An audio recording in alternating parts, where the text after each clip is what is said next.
Ilang araw kaming naghanap ng mabibilhan ng mga spacers na kakailanganin namin para sa ating kontrabidang FI. Buti na lang at may tumulong sa atin para makagawa ng spacers at yan ay walang iba kung hindi si Modifier.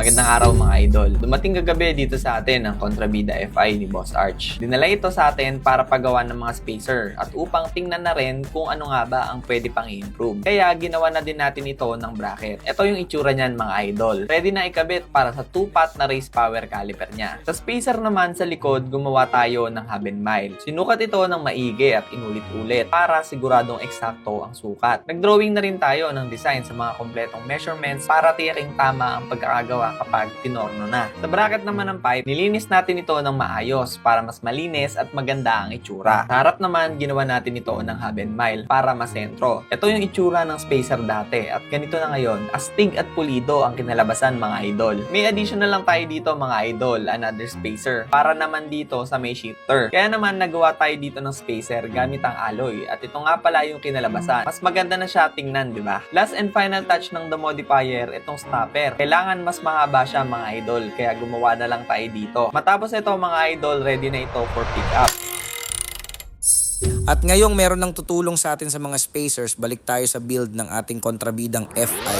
Ito, iayos natin yung butas nito. Kasi base dito sa nakuha kong sukat, 22.5 pero ang ginawa ko 22 lang. So minimal lang yung adjustment ko mamaya. So ito kasi hindi tugma. So malaking bagay, 22.5, mayroon 1.5.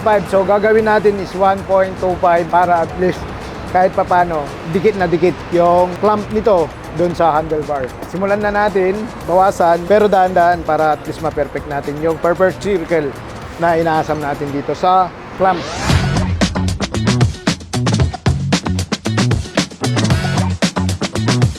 So okay na tayo dito. Hindi pa mahigpit to guys, pero nagawa natin ang paraan na hindi magkaroon ng scratches dito. Kasi isa sa mga tinitigdan din ng mga judges pag dito sa mga handlebar natin at meron tayo mga fault. Hanggat maaari, ingatan natin yung mga part na chinecheckdan ng mga judges. Lalo na sa mga ganitong klase ng unit, maging maselan tayo sa pag-install.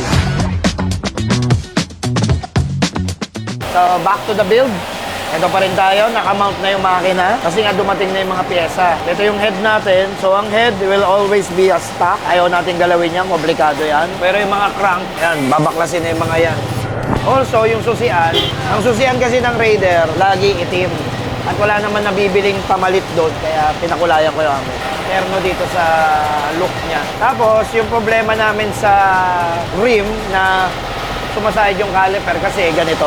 So, ang mali namin doon, akala namin, katulad lang dito ng ibang Rayos na pwede nakabaliktad yung iba, pwede yung iba nasa ibabaw, baliktaran, para matibay. Ganoon kasi ginagawa sa Rayos ng tricycle para lumapad. Nung ginawa namin yun, tumama yung mga caliper. So, dapat pala, ngayon lang din namin nalaman, ang Rayos pala, dapat nakapaloob lahat. So, para manipis siya tignan. Ngayon, gawa na to, may mamount na namin yung mga caliper doon. Tapos, bubuhay na rin yung makina, master, no? Tsaka gulong, no? Yung MotoGP na gulong, request nyo na. Okay. So, matatapos na tayo rito. Pwede niya i-mount yung susian. Tapos mga preno, pwede na, no? 5 days build. So, may mga kulang pa tayo. Marami pa. Pero pilitin natin matapos. Kasi hingin na tayo ng tulong sa ibang builder. We must expert.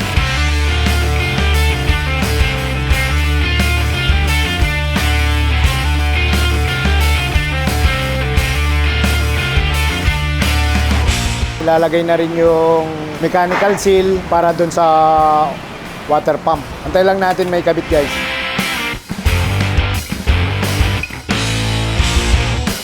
So yung mga Kasiwa Nation, nandito yung gulong natin. MotoGP from Chara po. Ito yung kakabit natin sa Raider. Ito yung sukat niya. 70-90 by 17. At saka 60 by 90 by 17. Ayan.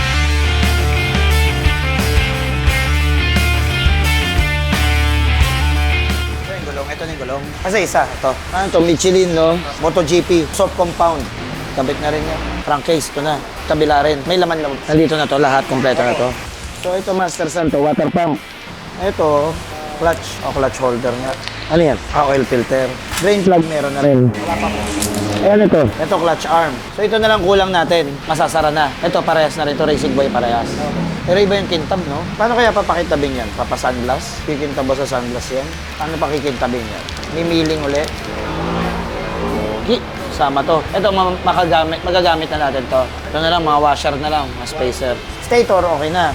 Masasara na natin to. 175cc lang. Yan ba stock? 150? So, 175 niyang karga na to. So, 175cc. Sige, kabit nyo na, pati lahat ng gulong.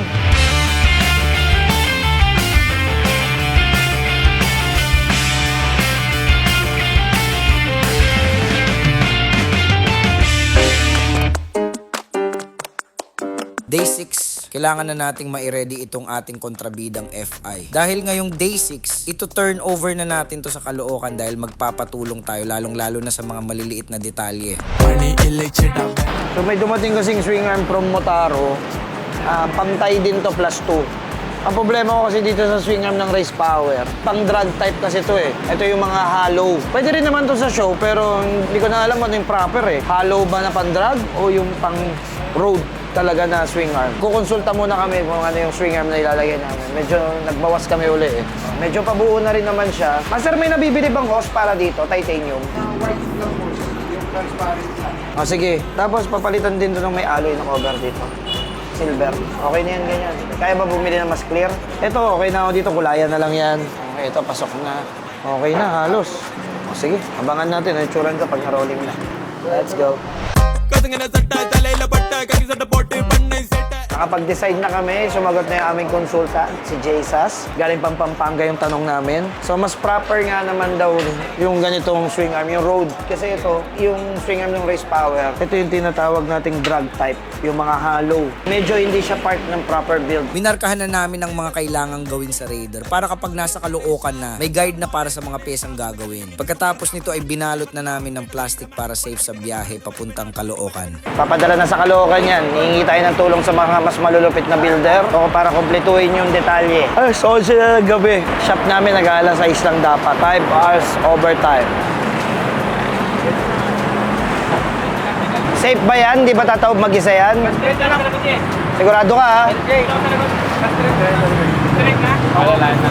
Di baling tumawag ka, wag lang yung motor ha? So itutuloy ko bukas yan guys. Alas 8:30, nasa Caloocan tayo para kunin lahat ng mga kailangan para dito kay kontrabidang FI. So kita-kits na lang tayo doon guys. Tapos din, 2 linggong kabaliwan. O, tabi-tabi, baka mapasok. Nawala ka sa timpla. Tawagan niyo sila, sabihin mo nawawala ng menor, kailangan niya pumunta rito. Pwede ba ito yung bomba?